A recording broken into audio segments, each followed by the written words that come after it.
threat, but their path in proximity to sensitive DoD sites and the altitude that they were flying could be a hazard to civilian aviation and thus raised concern. An F-16 shot down the object, which was flying at about 20,000 feet over Michigan after it was detected Sunday morning. There are no indications of any civilians hurt. This was the fourth object shot down by the U.S. military over the past week. President Biden is set to travel to Poland later this month. The White House says he'll deliver remarks ahead of the one-year anniversary of Russia's invasion of Ukraine. Biden will visit Poland, which borders Ukraine, February 20th through the 22nd. I'm Chris Coraggio, NBC News Radio. You're listening to the Inland Talk Express, 1050 AM and 106.5 FM, KCAA Loma Linda.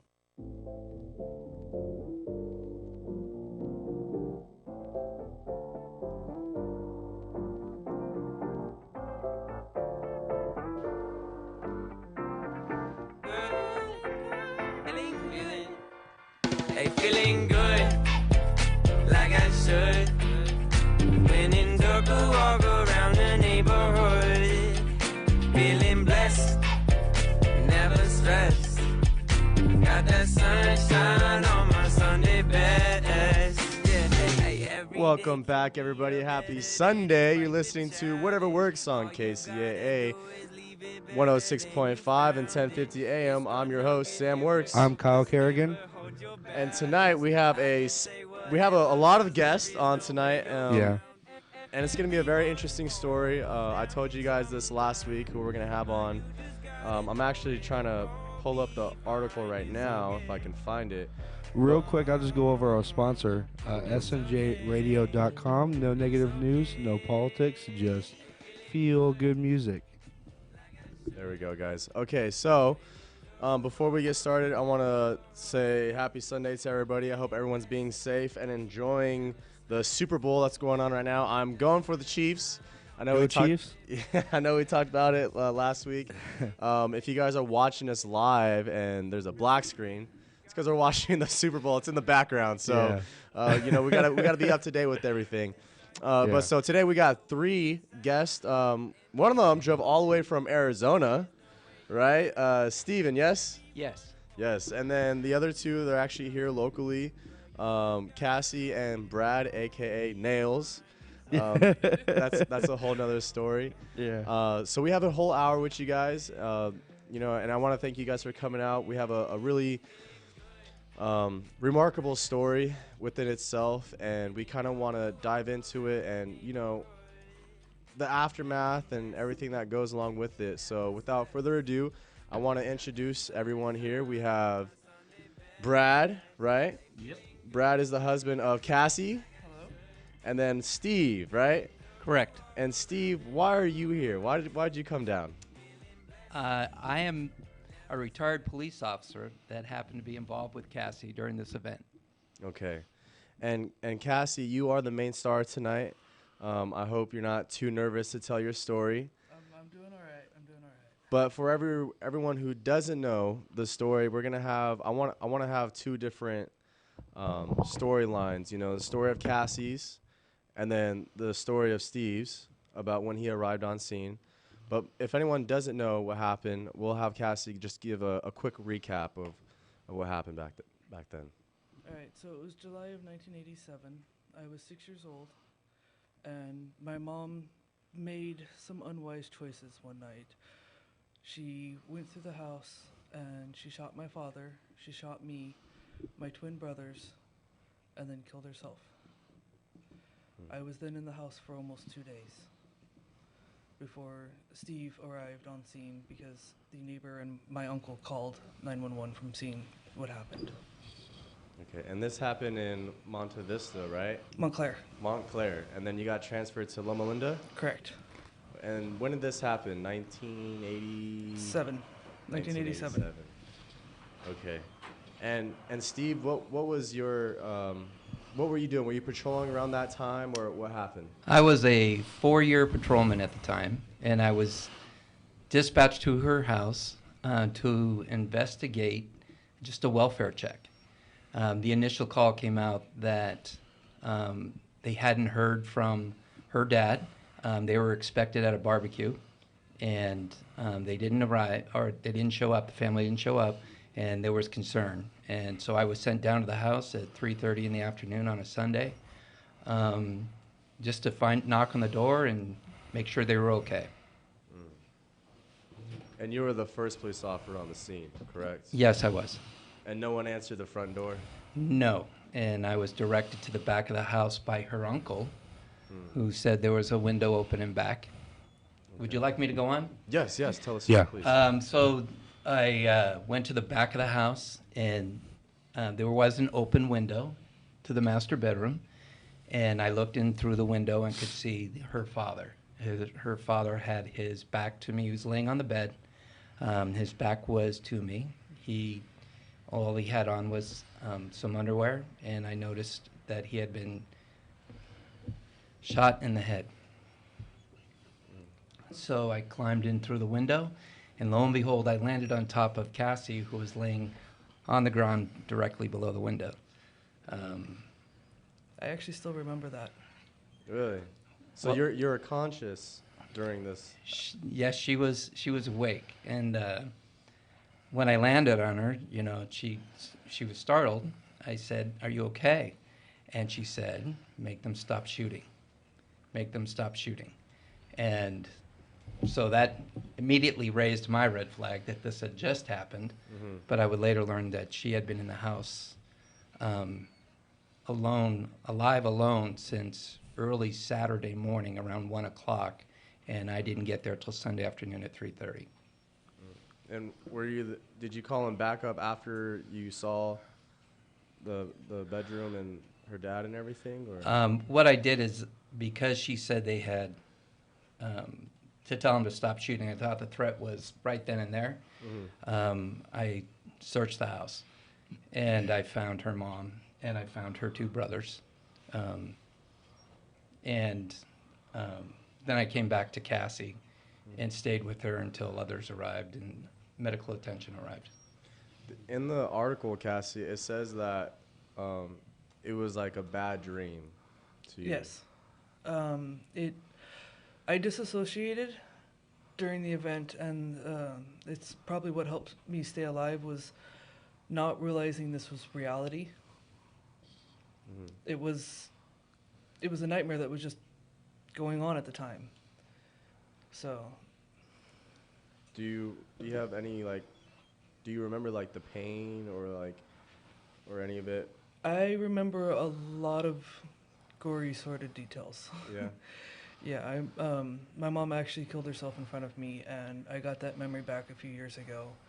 That was a really hard one. I remember the muzzle flash when she shot me.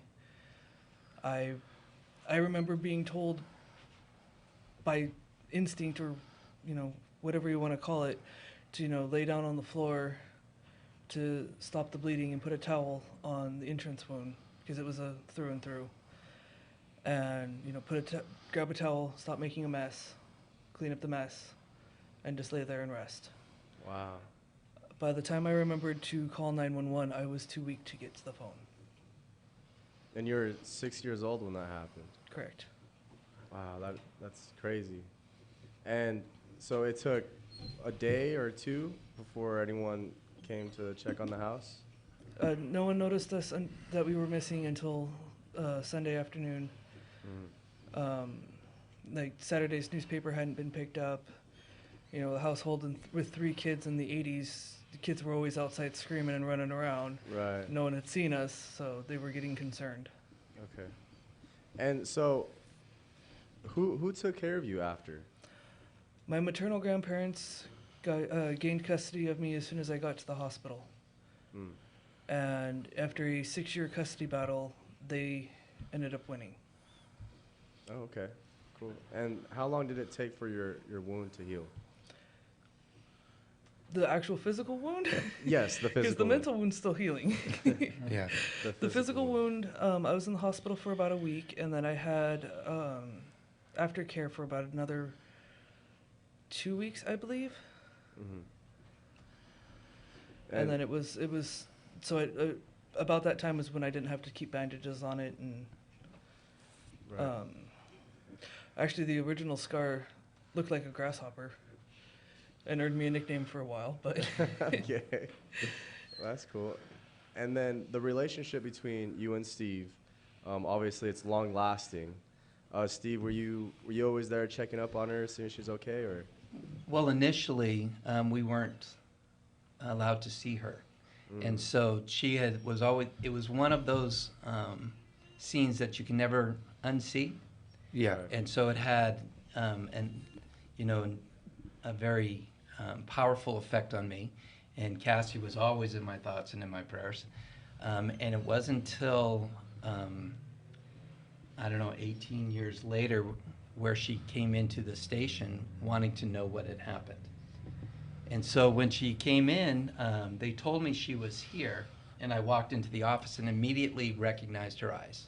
I remember her eyes so distinctly from our interaction that day. And again, the story was my involvement was so impactful on me that we immediately became connected. We went back to the home together. The family that had moved in was extremely gracious.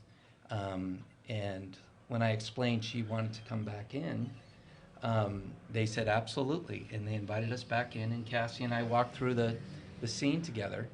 And I pointed out to where I had found her mom and her brothers, one in the hallway and one in his bedroom. And from that time, we have been close ever since. I was very fortunate to be invited to their wedding. Yes. Yeah. And, we talk regularly, and again, she's part of my life because of those, and I'm glad, all right? Yeah. Those moments have us connected forever. And it's something I'm sure I will never, ever forget. I do share it regularly. My family is fully aware of Cassie and everybody else, and my wife and I, again, we're at her wedding. So the friendships that has bonded since then, and her marriage with Brad, it's been amazing to watch her strength and her fight. She is quite the survivor, and she has an amazing story to share. And I'm just kind of the side part of this. But I can tell you, other than Brad, I'm her biggest fan. Knowing what she's had to endure, and then to watch her continue to grow and fight, at times to get through one day at a time. Every year the anniversary shows up, and it's a hard time. Yes, it is. And so she struggles with that, but I know, again, she continues to fight on. And I think I've been pushing her to share this story for a long time. Again, being a police officer for 25 years after that moment, you come into contact with an awful lot of victims. And the example she shows for survival, after the fact, and forgiveness as well. Yes, I have forgiven my mom for her actions, especially since I've learned more of the motivation behind it. So the forgiveness that she shows, and just her overall strength. And again, she's quite an example for everyone to see. Even if she won't admit it.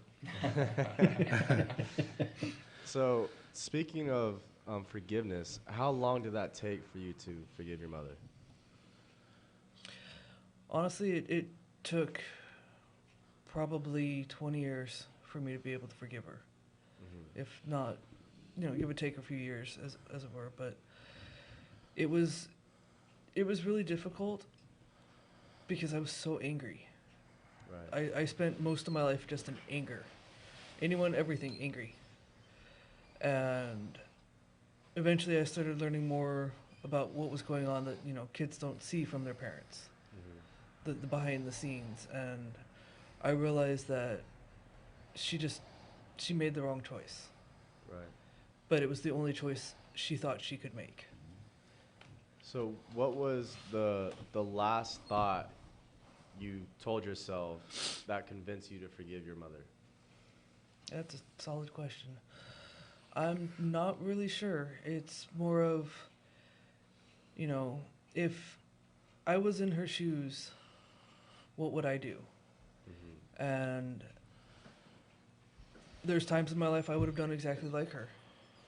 Now that I've grown up and matured and can see more of the picture and everything, it's along the lines of, why should I hold all my anger against her when she thought she was doing the best that she could?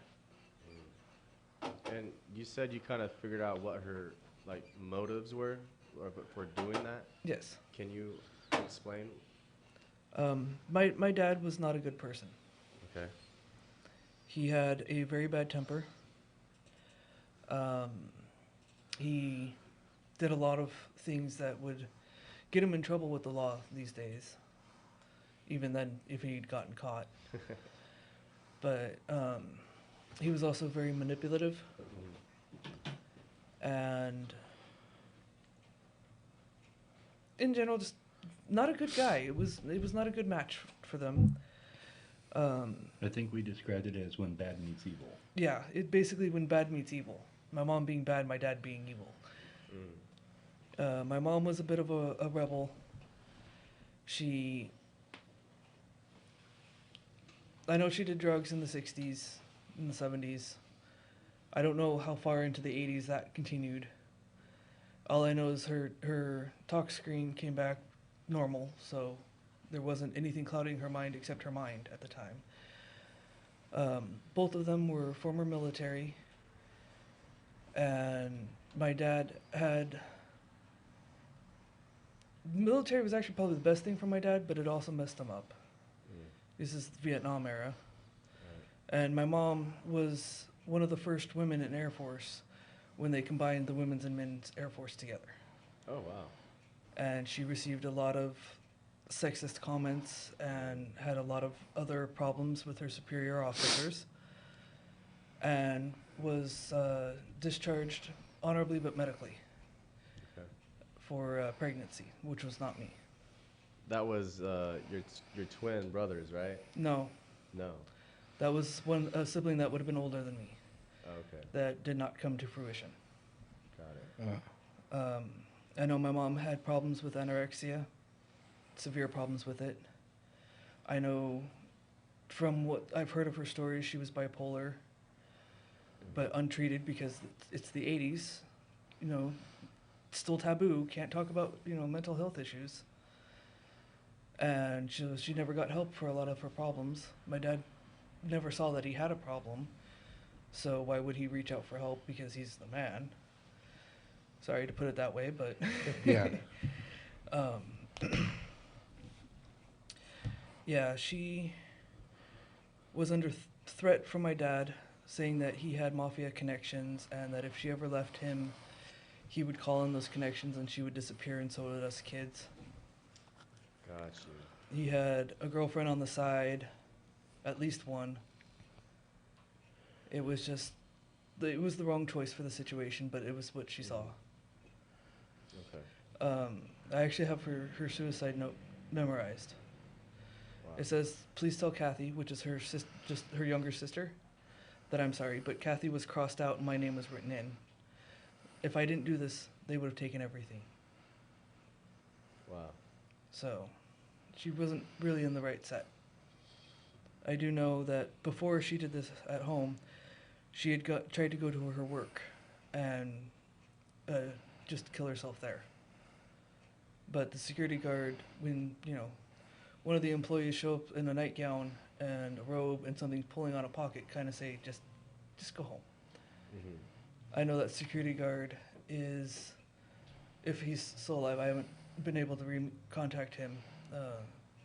I knew he blamed himself quite a bit for sending her home. I don't hold him accountable at all. He was doing his job. Do you still talk to anyone on that side of the family? On my father's side? Yeah. Yes.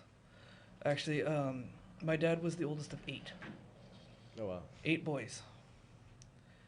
And I do talk to them. It's really hard because we spent so long estranged. Right. Yeah. Because my mom's side and my dad's side, it basically, picture the custody battle as one of the worst divorce cases you could imagine, where the kid is the pawn. Mm-hmm. Right. And, I have one side, oh, well, your grandparents are going to die any day now. Oh, well, they're trashy people, and, back and forth. Hatfields and McCoys. Yeah. And it was a struggle, but when I was 16 and had my license, I drove out to Montclair, and I have a half-brother who lived out there. He's now in New Mexico. But I drove out there, called him up, the only number I knew for them, said, "Hey, I'm in town. I want to meet him." I hadn't seen him since I was 12. And now we're two peas in a pod. Nothing keeps us apart. I actually recently drove out because my niece got married, and we took a whirlwind trip out to New Mexico. Oh, wow. Nice. Good for you. And Kyle, do you have anything that you want to say before I bring something up? No, go ahead. So when I called you to have you come on the show, and I said you can bring your husband and your family or kids, and you said that you can have kids, how much did that kind of, I don't want to say mess you up, but because of what happened to you, does that make you want to have kids, or does that change your views at all about having kids? Honestly, I love kids. My best friend and her daughter have lived with us for most of her daughter's life. And it's been a blast being an aunt, in a sense, to her daughter. And I wouldn't mind one day being stable enough financially to be able to adopt. Okay. Thankfully, Brad here understood when the final decree came in about 10 years ago that the scar tissue was too much. The doctors are afraid because I have scar tissue that runs from my right hip to my first connected rib on the right side. So the whole length of the torso. And they're too afraid that I would die in the process. The scar tissue was bad enough that it caused her gallbladder to fail. Got it. That's crazy. And so you met Brad when? How long? I met Brad online. Okay. And at the time, he was living up in Yosemite. And he invited me, out on the outskirts of Yosemite. He invited me up as, just casual, let's hang out. There was no romantic interest at the time. Let's just hang out, go to Yosemite, and, I'll show you the areas that tourists don't go. I believe the exact words there were, "I'll show you Yosemite like only a local can." Yes. Smooth. That's the truth. Locals know a lot more about Yosemite than what an average person can get to. Yeah. So I went up there and got lost trying to find this small town of 115 people. Finally got there, saw him. We were up talking all night, got some rest, and the next day went into the park and had a blast. It was, I think I put it, the most romantic non-date I had ever been on. I ripped my pants. There we go. So yeah, we ended up sitting down for a while, letting tourist traffic die down, and I got stuck on a rock when it had died down enough for us to go. And I stood straight up, and I couldn't get off this rock. It was about, maybe 1.5 feet, 2 feet off the ground. Yeah. Little tiny thing in a sense. And it ended up falling. And he caught me, and as he caught me, we kissed. Oh, wow. And I spent the next few weeks in denial, saying no, because I'd given up on relationships. I'd been in so many bad ones. Just bad choice after bad choice. I was like, no, I can't handle this. But I couldn't get him out of my mind. So eventually, it came down to him either moving in with me or him moving to Texas. Texas? Yeah, I had a friend in Texas. The living arrangement I had in Coulterville was not good. I was living with an ex at the time, and she was not a good person. The place I worked had closed due to tourism drying up, and I was looking to find greener pastures, in a sense. Gotcha. when she suggested I come down here, the original suggestion was come down here, try to find some work, see if I can find some stability. And I was like, well, either I can stay in California, which I've known most of my life, or I can move to a state I was born in but was never really there. I decided to try for this one first, and well, I'm still here. This was back in 2010. Oh wow, okay. So you guys been together for what, 13 years? Yep. And that's just the time talking online. We were actually friends online for a couple of years before, about a year and a half before you actually came up to visit. So we knew each other pretty well prior to that. So it wasn't just a, hey, let's go meet the weird guy that I met online. It was, we knew each other. I knew about her history, her background, before she came up. So I knew a bit of what was going on, and obviously that night when she sat and we visited, we found out a lot more. So Yeah, I've always been upfront about my story. Okay. So it took you a while to tell him the story and approach it, or was it just like, was it easy for you? It was fairly easy because it was online. It was more of a, hey, look, you need to know this about my personality because, you know, between May and July, I'm a difficult person to be around. Because that, from Mother's Day until the anniversary, which is the 25th of July, are the hardest times for me. It kind of snowball effects and gets worse and then worse and worse and worse. But the day I met him, which is the day we started considering us dating because of me being stubborn, and our wedding day are the same day as the anniversary. Oh wow! And it was his idea. He wanted to put a happy memory over the bad memory. Yeah. Good job, Brad. You nailed it. No, I'm kidding. That's pretty cool. Well, you guys, we only have about less than 3 minutes left before we take our 5-minute break. How are you feeling, Cassie? You feeling okay? I'm doing all right. I know she was a little nervous about coming on the air and telling her story. But, you know, there's more to the story than the story, right? Yes. Right. And especially since it happened to you at such a young age, it affects the rest of your life, you know? And it so, has. I mean, you got the two best people here, your husband and were you a sheriff at the time, or what was your ranking? No, I was a policeman. Oh, just a police officer. Okay, cool. But don't say just a police officer. Sorry. Come on, Sam. Not just Yeah, police I had 4 years on the job. 4 years on the I was job. 25 at the time. And for you, Steve, was that the first time you witnessed something like that on the job?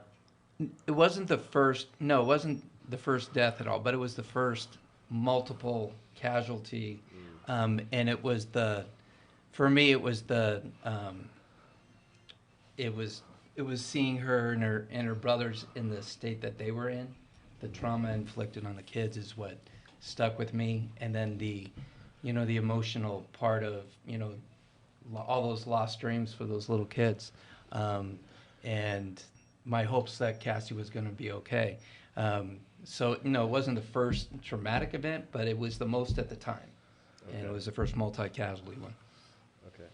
And did you have to wait until, like you said that you guys weren't able to meet at all? How long did that take, or what was the protocol to that? It was a choice, I believe, made by Cassie's family, and so when she was old enough to make her own choices is when she started on, as you can tell, she's been on her own mission to discover as much about not only the event, but the events leading up to the event as she possibly could. A lot of these things I wasn't aware of, at the time, and even, it wasn't until much later when Cassie and I would start talking more often about things, when she would start sharing these things with me. But she was her own investigator, As she got older, and she took it upon herself to, this was going to be her way to survive and her way to handle what had happened to her and to move forward. So she took it upon herself to go get it, and this is what she's come up with so far. Awesome. Proud of her. And she's still digging. Yes. Still digging. I like to hear that. All right, you guys, we're going to be taking a quick 5-minute break, but when we come back, we're going to continue talking to Cassie, Brad, her husband, and Steve, the police officer that showed up to the scene. Guys, just stick around, and we'll be back right after this. We kind of cleared this off, so I got to find my show here. We are. Yeah, we're still on. Yeah, Still on. Just Sam taking his time. there we go. All right, guys. We'll be back in 5 minutes.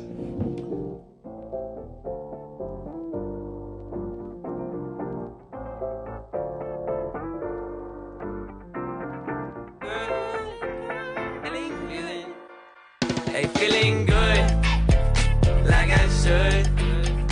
When in dark, I walk around the neighborhood.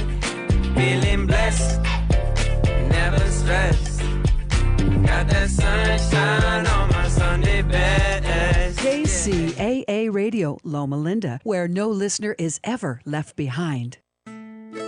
Be safe. Be ADT safe. ADT alarms will help you make your world a better place. Be baby safe. Be home safe. Be business safe. So protect yourself with ADT. And Safe Streets, your local authorized provider. And now, through the end of next month, Safe Streets ADT has a special plan to help you accomplish your safety with all free equipment and low-cost monthly fees. From door and motion sensors to glass shatter alarms, cameras, along with alarms that just don't fail. ADT can help you be safe all through the day and all through the night. Go to beadtsafe.com. That's beadtsafe.com and click on the special button with the code ADT Radio and save. Or text Gabriel Varner at 330-999-0279 to get all your free ADT equipment with low-cost monthly monitoring. Do it now, because there's no better time to be safe with ADT. That's beadtsafe.com.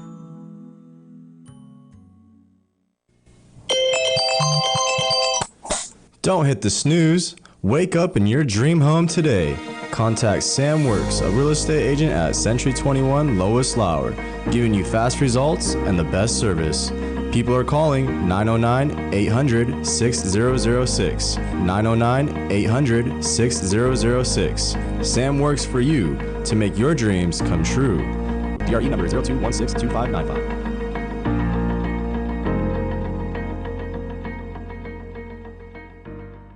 What does the WeatherBug app tell you? My commute will be a doozy today. Pack my allergy meds. Lightning. Pick up a pizza, not a tennis racket. With more free map layers than any other weather app, WeatherBug tells you more of what you need to know to prepare you for the unpredictable. Discover why over 10 million users choose WeatherBug. Maybe it's a commute to the couch day. Download the WeatherBug app today for free. Hi, I'm food critic Alan Borgen, and I'm excited to tell you about Ray's Shanghai Bistro, located next to Redlands DMV on Lagonia in Redlands. Ray's Shanghai Bistro offers the largest and most delicious array of traditional and original Chinese dishes available in the Inland Empire. Some of my favorite dishes are the house-made pot stickers, the crisp pork spare ribs with garlic, their unique spicy lamb with bamboo, the sweet and tangy deep-fried orange peel beef, and the savory basil spicy shrimp, plus lots of vegetarian dishes. Whether you dine in, pick up the food, or have them cater your next party or special occasions, you will see why Ray's, spelled R-U-I'-S, Shanghai Bistro, is truly the best Chinese restaurant in the Inland Empire. Their website is raysshanghaibistro.net. That's raysshanghaibistro.net. RUIS shanghaibistro.net. Happy eating. You won't be disappointed. My name is Daniel Rudbari. I'm an attorney. I represent tenants against landlords. So if your landlord is making you live in substandard living conditions, bug infestation, cockroaches, rodents, mold, mildew, broken windows, lack of security, flooding, call me. You have rights. You can reach me at 877-384-9911. Again, I'm attorney Daniel Rudbari, and I represent tenants against landlords that refuse to make repairs and force tenants to live in substandard living conditions. So if you think you're living in a substandard living condition, call me, 877-384-9911.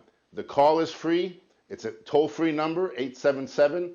384-9911, and the advice is free.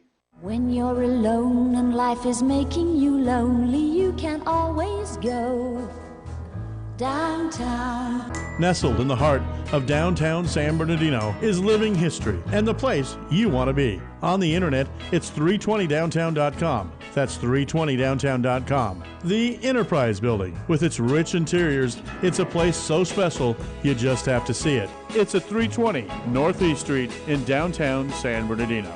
The Enterprise Building is the heartbeat and entertainment life of downtown San Bernardino, as well as a distinguished space for your new office or building. You can grow with its newly renovated banquet area, meeting rooms, 320 bar, top deck terrace, and plenty of parking space with over 8,900 square feet of reasonable and available opportunity. Today, it's family owned and operated by Alicia, Alan, and their son Ryan. They've rolled out the red carpet and crafted a gracious space, keeping the historical feel of the building while providing the opportunity to create the future memories of your upcoming wedding or celebration. It's 320downtown.com. That's 320downtown.com. The Enterprise Building. It's downtown, waiting for you.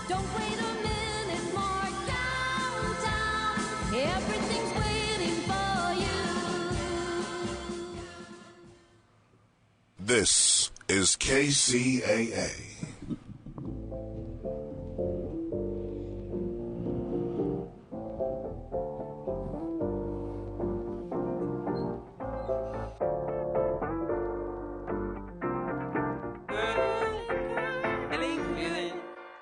Hey, feeling good, like I should.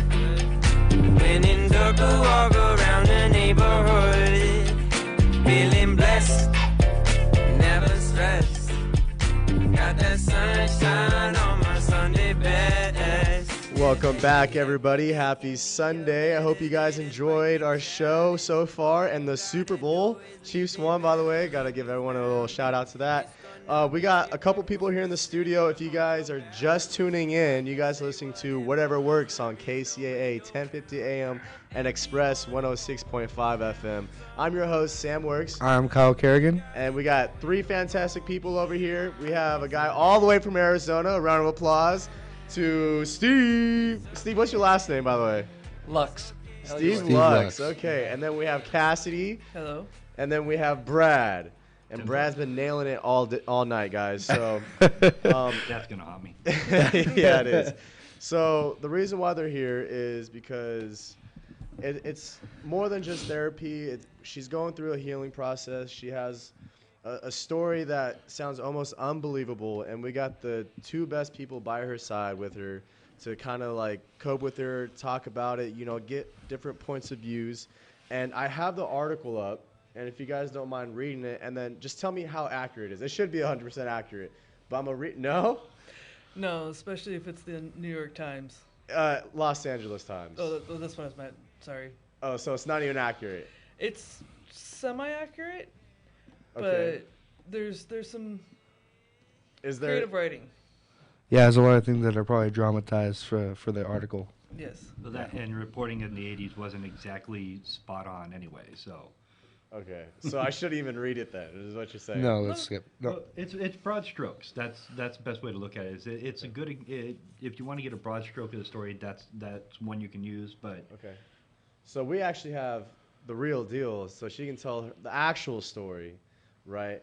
And after you tell your story, because I know we kind of just vaguely just brought it out, I kind of want to go into your whole experience through it, as well as after you're done telling the story, your healing process. I know you said you're still going through the healing process, and I kind of want to know how you're handling that, what you're doing in order to find healing and answers with everything that you got going on.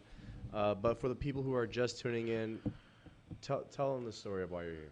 All right, I'll give a little more detail than the broad stroke before, but Sure. I remember waking up, hearing a gunshot and thinking that it was just my dad watching TV too loud because he occasionally rolled over on the remote and hit the volume button. And our rooms were wall to wall. And the TV was on my wall, so I thought, okay, I'll go up, tell Dad, turn the TV down. So I get up and I meet my mom at my door. And that's when I first started disassociating, because she had a gun, and my brain told me that's not your mom. Moms are like tuna cans at the grocery store. They're mass produced. They look all the same. And then I remember the muzzle flash. And then she went in and killed my 3-year-old brothers, one of which I held as he passed. And went out, wrote her a note. I had followed her in to my brother's, and like I said, I held him as he passed. And I saw her walking back down the hallway, and I followed her. And that's when she took her own life. I then have a bit of a blackout period. It comes and goes in sections. But I remember I started walking at the one end of the hall, and by the time I got to the end of the wall, or the hallway, I was crawling. And my brain said, hey, go into the bathroom, you're going to make a mess. Mom spilt water all over the floor. Go in the bathroom, you're going to make a mess. Don't want to get them upset. So I spent quite some time there, between the bathtub, sitting on the toilet, just trying to keep everything, contained. And then I crawled up to try to wake up my dad, because my brain didn't see what was going on. And I tried to wake him up, and I couldn't, and I passed out there for a while. And then, like I said earlier, I had a voice saying, hey, go put a towel down, lay down on the towel, grab another towel, put on top of it, and, put pressure on it. It'll feel better. I don't remember the pain precisely, but I do remember that. Before I was even out of the hospital, I had a court-appointed therapist, I'm sorry, my brain's a little hiccupy. And I was with him for quite a long time. But he was a child psychologist, and eventually I became a young adult, and I went through a few bad therapists, and now I'm with an amazing, amazing therapist who, he knows when to push me to, work on the healing process, and he knows when to say, okay, why don't you take a step back? And he's been helping me sort information for the book I've been working on, which is, it's a slow process, but it's coming along. And really, he's helped me do the most healing as an adult. And what is the process of healing? What does he have you do? Well, a lot of it right now that we've been working on recently is learning how to emotionally react appropriately. Because I was shunted. I have severe PTSD. I have bipolar. I have anxiety problems. And he's teaching me, okay, so the person cut you off on driving. Normal reaction is to be, oh, okay, fine. Whereas my previous action would have been yelling and screaming in road rage. Or, hey, so-and-so said this about you, and instead of, going into fight mode over it, hey, step back, try to see their perspective, and then decide how angry you are. And if you're not very angry, that's okay. If you're very angry about it, wait till you can talk to them about it. Let's talk about a little bit about the voice that was going through your head that you were talking about. Did you kind of think about it more, like where that voice was coming from, or because it sounded like it was keeping you alive? Yes, it was keeping me alive. I don't really know where that voice came from. I don't know if it was just instincts from watching TV shows or something like that as a kid. I mean, I don't know where it came from. I never really attributed it to a higher power because due to, everything. It's understandable. Yeah. But that voice did keep me alive. Can I jump in real quick? Yeah, go ahead. During our investigation after the fact, though, too, we did find Cassie's blood on every person in the home. Just like she describing, we were assuming that she had gone to at least hug them. We found it on her brother in the hallway, and on her brother in the front bedroom, on her mom, as well as in the bed next to her dad. And so, how she survived those 36 hours, I still don't know. What she's describing too, that contributed to the scene that I discovered with she had lost a lot of blood. But again, I think, she had mentioned passing out a few times, but there was other times she was conscious enough to at least be extending some level of care for everyone in her family. It's pretty amazing how she survived for so long. Yeah, I don't know how she did it. I have a question for you, actually. As a police officer, obviously I'm not a police officer. I'm not an expert, so I don't know how Are you you guys. A sheriff? No. But I don't know how you guys take apart scenes and analyze them. But it seems like this one would have taken probably a longer time. How long did the investigation go for you guys? Inside the home, it went for several days. And then the follow-up went on for weeks and even months. Again, she's learning things now that didn't come out back then. But being inside the home, we had to get a search warrant for the home that night, and we were able to get in the house about just before it was too late. We got in there about 10 minutes to 10 at night.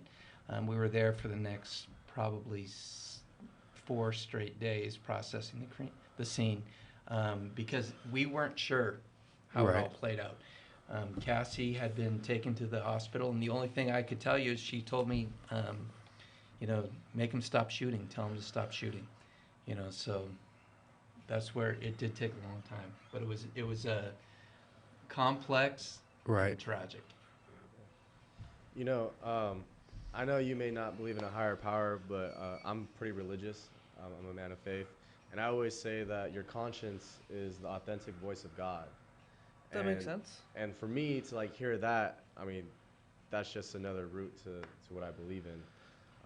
So whatever you believe in, that's good that you actually had something to tell you what to do. Because at 6 years old, that's almost unbelievable to figure out, especially under stress and bleeding out and everything like that. There's no other explanation in my eyes to see that. You also said that you're still in the healing process. Is there anything that you're still trying to piece together or figure out as part of the healing process? Well, I've asked my uncles on my dad's side and my aunt and uncles on my mom's side to write me stories about my mom and my dad and let me know just their personality. It doesn't have to, don't tell me all the cute, fluffy stuff that they did. Tell me the real them. Yeah. And that, learning some of that has been as hard as facing the event, really, because, you're a kid. You don't think your parents can do wrong. Right. And my parents did wrong. But I also am healing because I still get random new flash memories. This is actually 4th of July 2 years ago when I remembered the muzzle flash during the fireworks. And I was not okay. And I'll get new memories that surface that I know I can trust because of them falling into the timeline through the police reports that I've read and the rest of the memories I already have. Some of them I intentionally try to shove back down into the vault, for lack of a better place to call it, because they're just too hard to deal with. Right. And how does Brad help you out with the healing process? How do you cope with it? I know it's something that you never experienced, as far as I know. Every life is different, but how difficult is it?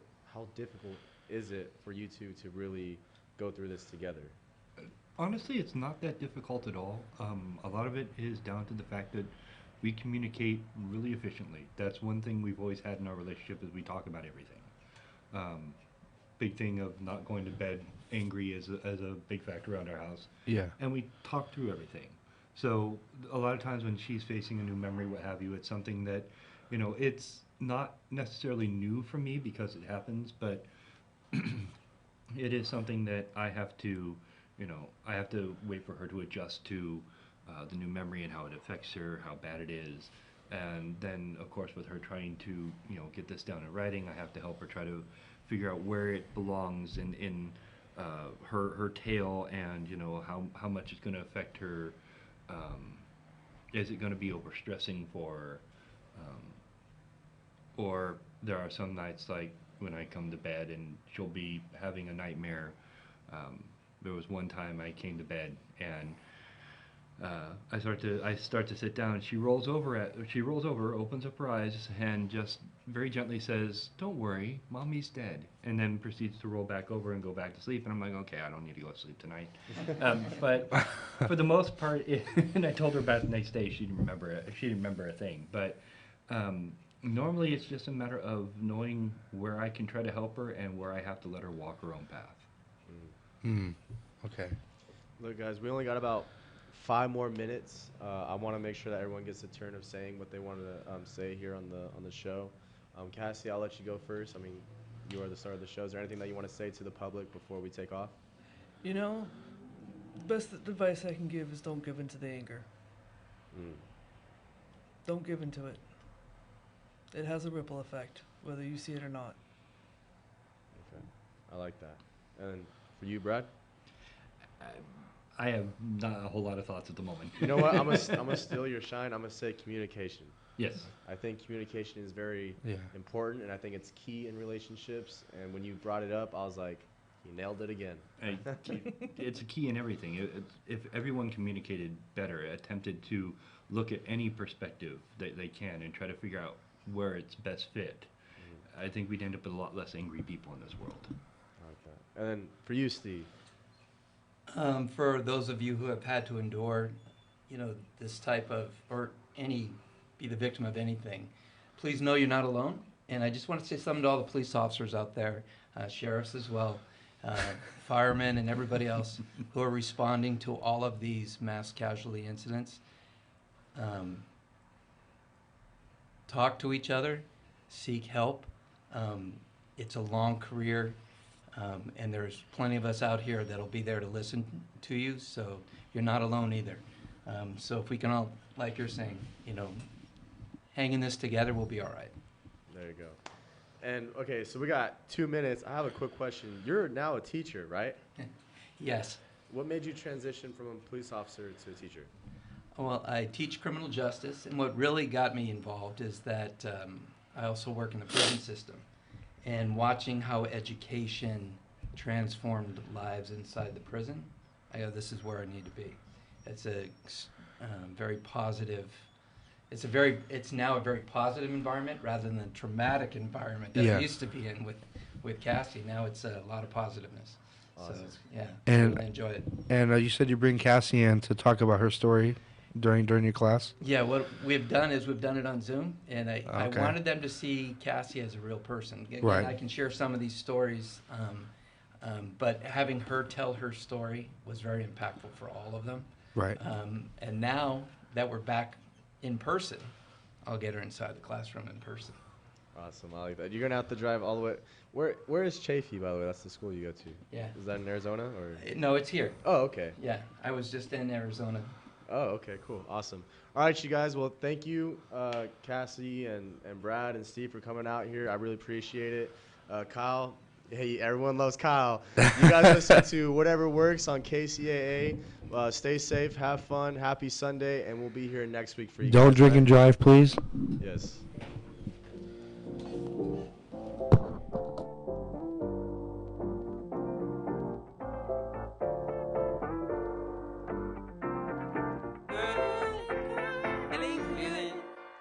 Hey, feeling good.